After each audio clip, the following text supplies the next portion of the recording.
King Saha anti bamwadmitinze mu ddwaliro naye nga wenjogerera essaawa eno embeera ye egenda eterera. Just yafunyeemu ka flu wamu n'ensonga endala naye nga yeebambi tumusabira ate asobole okuba ng'abeera bulungi. Ate ya full figure ayogedde ku nsonga za Bobi Wine wamu ne Bebekulu n'eza King Saha mbiina maaso awo ng'ena bambi kutuusako Sheila Gashumba ne Keizi anti olutawo terunaggwa ichuli abiyingiddemu byonna mbiina maaso awo ogenda bba obifuna nakankaka tebinnaba kuggwa. Ate ye Prima wamu ne Jostede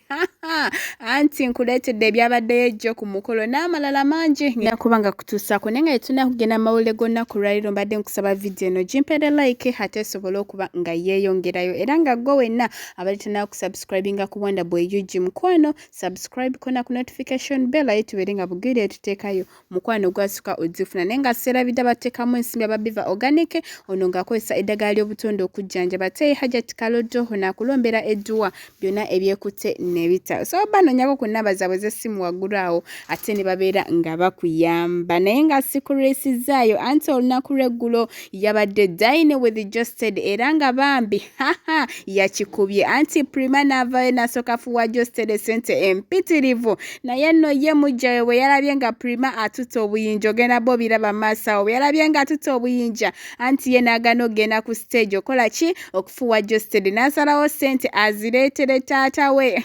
annange yabadde azireetera daddy in-law naye nga daddy in-law atolooza ssente azikwata nga mukazi wattu bamufuutira bamugoba n'eri era nga luno ddo olutalo ye Prima anti yalabiseko nga yakoze ki nga yaluwangudde naye ng'ate tuvuddeyo eyo ate yo baasi ya Global anti eremereddwa neva ku luguudo bwetyo neyingira akayumba akamu naye nga tekinaba kutegerekeka oba waliwo alumiziddwa oba waliwo afudde naye nga woolaba embeera bwetyo bweri just akayumba akabaddawo okumpi ate yo baasi emaze okuba ng'ekola ki ng'ekatomera ne kasaanawo naye katusubire nti tewali mulala yina alumiziddwa n'amalala nja kuba nkuleetera ebinaasingakaawo ate ye nakankaka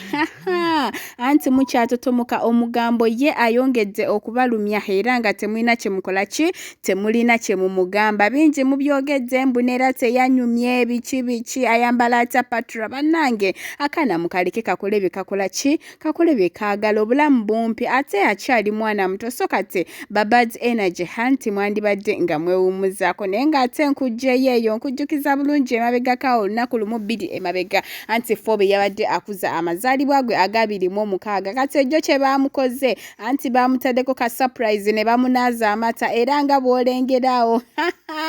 bakimukoledde kamaama naye nga mu maaso awo ngenda bankutukusaako emboozi ya Sheila Gashumba wamu ne Keizi anti tebinnaba kuggwa era nga jija ichuli agenda bba abikunnyonnyola ate malenzi gye nkongereyo n'emboozi ya Bobi Wine naye nga ye Phoebe ye bakimukoze naye kansoke nkutuuseeko ya Sheila Gashumba ano ate male nkomewo nkongereyo n'amawulire gaffe amalala. Keizi nkutegeera but Sheila didn't come to show like that.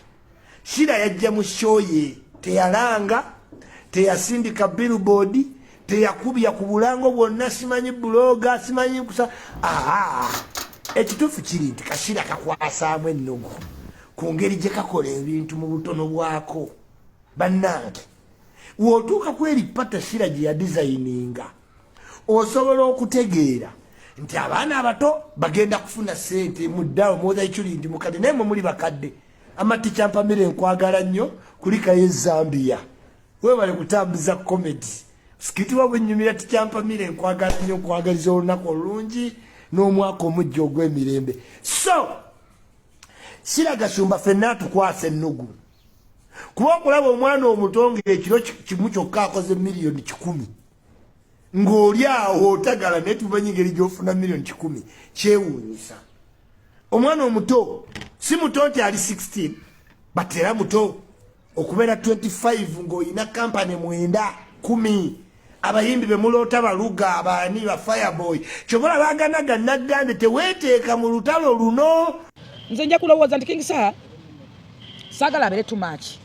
ekigeno mweteeko n'abamu abawagizi okumukyawa oba okumukongokako kubanga bwe tudda mu Yeriko Bebekulu yalina abantu abawagizi nga ate ne King Saha bamwagala oba King Saha alina abawagizi abadde bamwagala naye balaba nga kisusse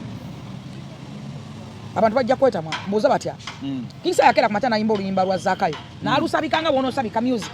nga no mutagenderedde oyimba kwani oboyogedde ki ne lunyumirayo mu beat mwe yalukubira ne mu intro mwe lwajjira ne lunyumirayo nga nune watategedde nti olumbye gundi anyumirwa no watategedde nti ovuma gundi anyumirwa naye saawa ya leero King Saha afuuse kizibu afuuse problem atya Bebe Cool musajja mukulu alina amaka Bebe Cool musajja mukulu mu ggwanga ate Bebe Cool big size beeramu bamenta ba music the top 3 guys muba respecting top 3 guys Chameleone